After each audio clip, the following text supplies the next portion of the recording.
मुरली अमृत की धारा है धारा, जो देती दुखों से किनारा। मुरली अमृत की धारा है धारा, जो देती दुखों से किनारा। भूले जीवन में हो जा शिव बाबा मुरली में समझा, भूले जीवन में हो जा। ओम शांति। 14 जनवरी 2025 का महावाक्य है, मीठे बच्चे, तुम्हारी नज़र शरीरों पर नहीं जानी चाहिए। अपने को आत्मा समझो, शरीरों को मत देखो। आज का प्रश्न है, हर एक ब्राह्मण बच्चे को विशेष किन 2 बातों पर ध्यान देना है? उत्तर, एक तो पढ़ाई पर, दूसरा दैवी गुणों पर। कई बच्चों में क्रोध का अंश भी नहीं है। कोई तो क्रोध में आकर बहुत लड़ते हैं। बच्चों को ख्याल करना चाहिए कि हमको दैवी गुण धारण करके देवता बनना है। कभी गुस्से में आकर बातचीत नहीं करनी चाहिए। बाबा कहते हैं, किसी बच्चे में क्रोध है तो वह भूतनाथ भूतनाथनी है।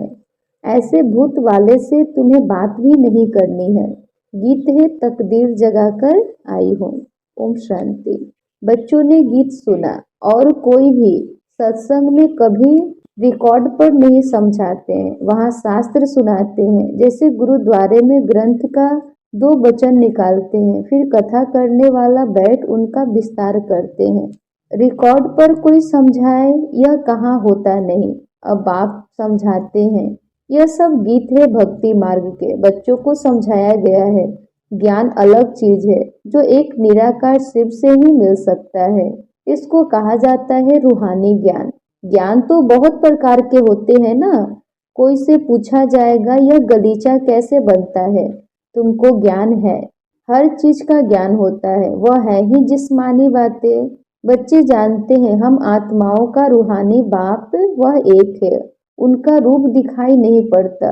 उस निराकार का चित्र भी सालिग्राम मिसल, उनको ही परमात्मा कहते हैं। उनको कहा ही जाता है निराकार। मनुष्य जैसा आकार नहीं है, हर वस्तु का आकार जरूर होता है। उन सब में छोटा आकार है आत्मा का, उनको कुदरत ही कहेंगे।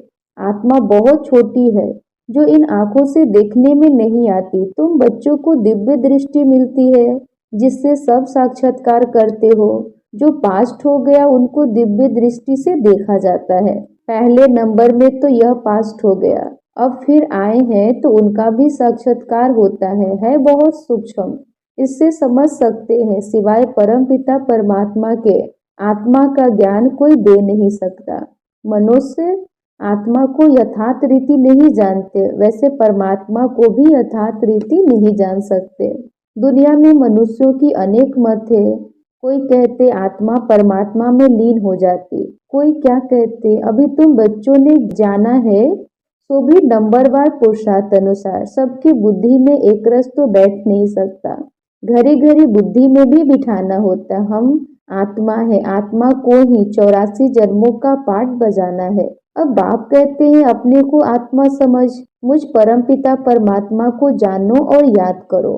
बाप कहते मैं इनमें प्रवेश कर तुम बच्चों को नॉलेज देता हूँ। तुम बच्चे अपने को आत्मा नहीं समझते हो, इसलिए तुम्हारी नजर इस शरीर पर चली जाती है। वास्तव में तुम्हारा इनसे कोई काम नहीं है। सर्व का सदगति दाता वो शिव बाबा है। उनकी मत पर हम सबको सुख देते हैं। इनको भी अहंकार नहीं आता कि हम सबको सुख देते हैं। जो बाप को पूरा याद नहीं करते उनसे अवगुण निकलते नहीं। अपने को आत्मा निश्चय नहीं करते। मनुष्य तो न आत्मा को न परमात्मा को जानते। सर्वव्यापी का ज्ञान भी भारतवासियों ने फैलाया है। तुम्हारे में भी जो सर्विसेबल बच्चे हैं वो समझते हैं, बाकी सब इतना नहीं समझते। अगर बाप की पूरी पहचान बच्चों को हो तो बाप को याद करें, अपने में दैवी गुण धारण करें। शिव बाबा तुम बच्चों को समझाते हैं, यह है नई बातें। ब्राह्मण भी जरूर चाहिए। प्रजापिता ब्रह्मा की संतान कब होते हैं यह दुनिया में किसको पता नहीं, ब्राह्मण तो ढेर के ढेर है, परंतु वह है कुख वंशावली। वह कोई मुख वंशावली ब्रह्मा की संतान नहीं है। ब्रह्मा की संतान को तो ईश्वर बाप से वर्षा मिलता है। तुमको अब वर्षा मिल रहा है ना। तुम ब्राह्मण अलग हो, वह अलग है। तुम ब्राह्मण होते ही हो संगम पर, वह होते हैं द्वापर कलयुग में। यह संगम युगी ब्राह्मण ही अलग है। प्रजापिता ब्रह्मा के ढेर बच्चे हैं। भल हद के बाप को भी ब्रह्मा कहेंगे, क्योंकि बच्चे पैदा करते हैं, परंतु वह है जिस्म की बात। यह बाप तो कहेंगे सब आत्माएं हमारे बच्चे हैं, तुम हो मीठे मीठे रूहानी बच्चे। यह किसको समझाना सहज है कि बाबा को अपना शरीर नहीं है। सिर्फ जयंती मनाते हैं, परंतु उनका शरीर देखने में नहीं आता। बाकी और सबका शरीर है। सब आत्माओं का अपना अपना शरीर है। शरीर का नाम पड़ता है, परमात्मा का अपना शरीर ही नहीं, इसलिए उनको परम आत्मा कहा जाता है। उनकी आत्मा का ही नाम शिव है। वह कभी बदलता नहीं। शरीर बदलते हैं तो नाम भी बदल जाते हैं। शिव बाबा कहते हैं मैं तो सदैव निराकार परम आत्मा ही हूँ। ड्रामा के प्लान अनुसार अभी यह शरीर लिया है। सन्यासियों का भी नाम बदलता है। गुरु का बनते हैं तो नाम बदलता है। तुम्हारे में भी नाम बदलते थे, परंतु कहाँ तक नाम बदलते रहेंगे। कितने भागंती हो गए। तो उस समय थे, उनका नाम रख दिया, अब नाम नहीं रखते हैं। किस पर भी विश्वास नहीं है। माया बहुतों को हरा देती है तो भागंती हो जाते। इसलिए बाबा किसका भी नाम नहीं रखते हैं। किसका रखे किसका न रखे वह भी ठीक नहीं। कहते तो सब है बाबा हम आपके हो चुके हैं, परंतु यथार्थ रीति हमारे होते थोड़े ही है। बहुत है जो वारिस बनने के राज को भी नहीं जानते। बाबा के पास मिलने आते हैं, परंतु वारिस नहीं है। विजय माला में नहीं आ सकते। कोई अच्छे अच्छे बच्चे समझते हैं हम तो वारिस है, परंतु बाबा समझते हैं यह वारिस है नहीं। वारिस बनने के लिए भगवान को अपना वारिस बनाना पड़े। यह राज समझाना भी मुश्किल है। बाबा समझाते हैं वारिस किसको कहा जाता है। भगवान को कोई वारिस बनाए तो मिल्कियत देनी पड़े, तो बाप की फिर वारिस बनाए। मिल्कियत तो सिवाय गरीबों के कोई साहूकार दे न सके। माला कितनी थोरों की बनती है, यह भी कोई बाबा से पूछे तो बाबा बता सकते हैं तुम वारिस बनने के हकदार हो वा नहीं। यह बाबा भी बता सकते हैं। यह कॉमन बात है समझने की। वारिस बनने में भी बहुत अक्ल चाहिए। देखते हैं लक्ष्मी नारायण विश्व के मालिक थे, परंतु वह मालिकपना कैसे लिया यह कोई नहीं जानते। अभी तुम्हारी एम ऑब्जेक्ट तो सामने है, तुमको यह बनना है। बच्चे भी कहते हैं हम तो सूर्यवंशी लक्ष्मी नारायण बनेंगे, न कि चंद्रवंशी राम सीता।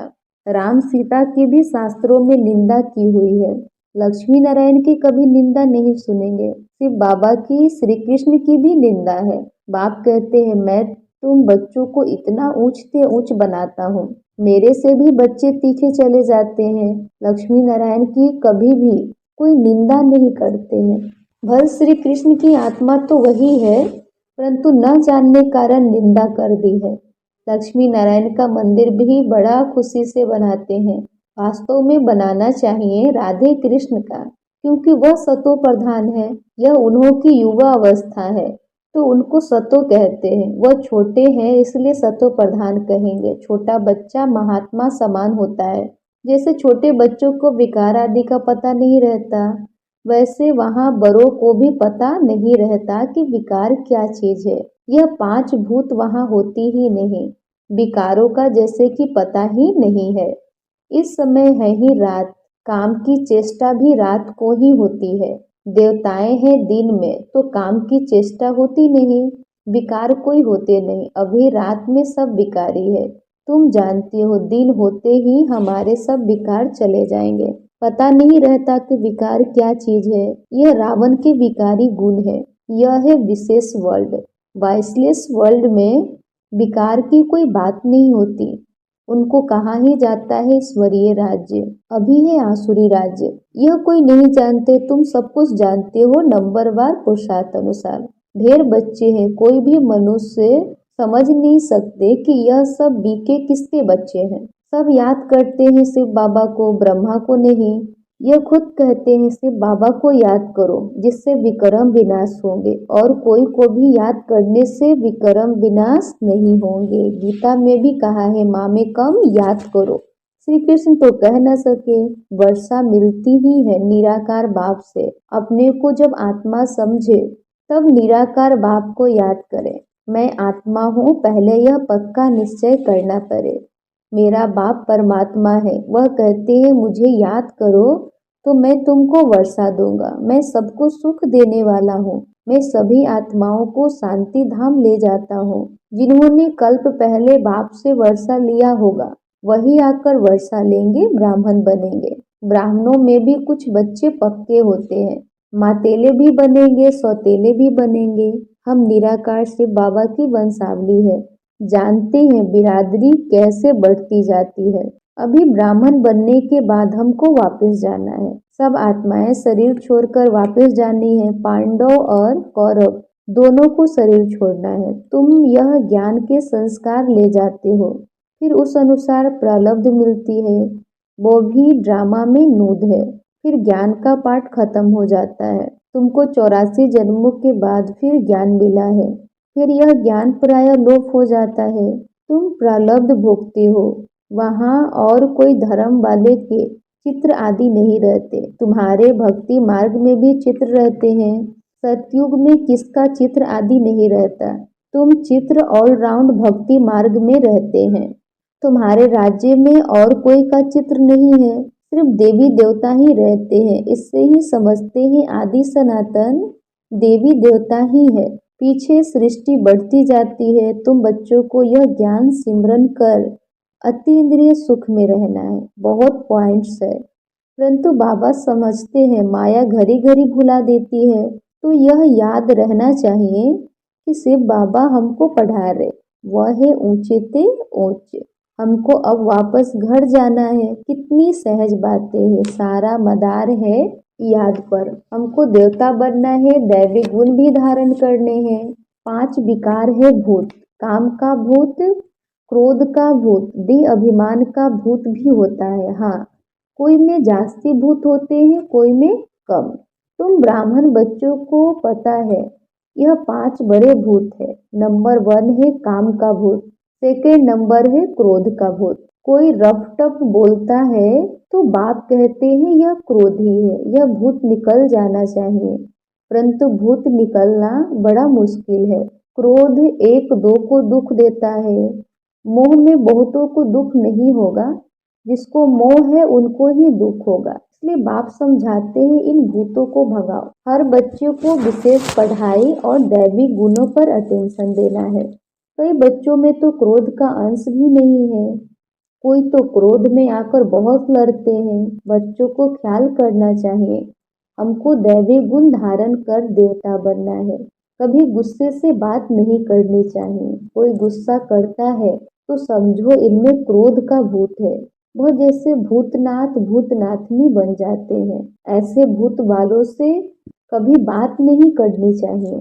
एक ने क्रोध में आकर बात की, फिर दूसरे में भी भूत आ गया तो भूत आपस में लड़ पड़ेंगे। भूतनाथनी अक्षर बड़ा छीछी है, भूत की प्रवेशता नहीं हो जाए इसलिए मनुष्य किनारा करते हैं। भूत के सामने खड़ा भी नहीं होना चाहिए, नहीं तो प्रवेशता हो जाएगी। बाप आकर आसुरी गुण निकाल दैवी गुण धारण कराते हैं। बाप कहते हैं मैं आया हूँ दैवी गुण धारण कराए देवता बनाने। बच्चे जानते हैं हम दैवी गुण धारण कर रहे हैं। देवताओं के चित्र भी सामने हैं। बाबा ने समझाया है क्रोध वाले से एकदम किनारा कर लो। अपने को बचाने की युक्ति चाहिए, हमारे में क्रोध ना आ जाए, नहीं तो 100 गुना पाप पड़ जाएगा। कितनी अच्छी समझाने बाप बच्चों को देते हैं। बच्चे भी समझते हैं। बाबा हूबहू कल्प पहले मुआफिक समझाते हैं। नंबरवार पुरुषार्थ अनुसार समझते ही रहेंगे। अपने ऊपर भी रहम करना है, दूसरे पर भी रहम करना है। कोई अपने पर रहम नहीं करते, दूसरे पर करते हैं तो वह उच्च चढ़ जाते हैं, खुद रह जाते हैं। खुद विकारों पर जीत पहनते नहीं, दूसरों को समझाते हैं, वह जिद पहन लेते हैं, ऐसे भी वंडर होता है। अच्छा, मीठे मीठे सिकलधे बच्चों प्रति माता पिता बाप दादा का याद प्यार और गुड मॉर्निंग। रूहानी बाप की रूहानी बच्चों को नमस्ते। हम रूहानी बच्चों की रूहानी माता पिता बाप दादा को याद प्यार गुड मॉर्निंग और नमस्ते नमस्ते नमस्ते। धारणा के लिए मुख्य सार। फर्स्ट लाइन, ज्ञान का सिमरन कर अतीन्द्रिय सुख में रहना है। किसी से भी रफ टफ बातचीत नहीं करनी है। कोई गुस्से से बात करे तो उससे किनारा कर लेना है। 2 नंबर है, भगवान का वारिस बनने के लिए पहले उन्हें अपना वारिस बनाना है। समझदार बन अपना सब बाप हवाले कर ममत्व मिटा देना है। अपने ऊपर आप ही रहम करना है। आज का वरदान है, साक्षी हो ऊंची स्टेज द्वारा सर्व आत्माओं को सकाश देने वाले बाप समान अव्यक्त फरिश्ता भव। साक्षी हो ऊंची स्टेज द्वारा सर्व आत्माओं को सकाश देने वाले बाप समान अव्यक्त फरिश्ता भव। चलते फिरते सदैव अपने को निराकारी आत्मा और कर्म करते अव्यक्त फरिश्ता समझो तो सदा खुशी में ऊपर उड़ते रहेंगे। फरिश्ता अर्थात ऊंची स्टेज पर रहने वाला। इस देह की दुनिया में कुछ भी होता रहे, लेकिन साक्षी हो सब पाठ देखते रहो और सकाश देते रहो। सीट से उतरकर सकाश नहीं दी जाती। ऊंची स्टेज पर स्थित होकर वृत्ति दृष्टि से सहयोग की कल्याण की सकाश दो। मिक्स होकर नहीं, तब किसी भी प्रकार के वातावरण से सेफ रह बाप समान अव्यक्त फरिश्ता भव के वरदानी बनेंगे। आज का स्लोगन है, याद बल द्वारा दुख को सुख में और अशांति को शांति में परिवर्तन करो। याद बल द्वारा दुख को सुख में और अशांति को शांति में परिवर्तन करो। मनसा सेवा, अपनी शक्तिशाली मनसा द्वारा प्रकाश देने की सेवा करो।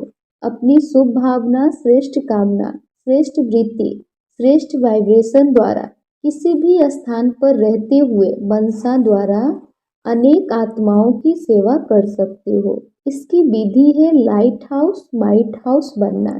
इसमें स्थूल साधन, चांस व समय की प्रॉब्लम नहीं है, सिर्फ लाइट माइट से संपन्न बनने की आवश्यकता है। अच्छा, ओम शांति।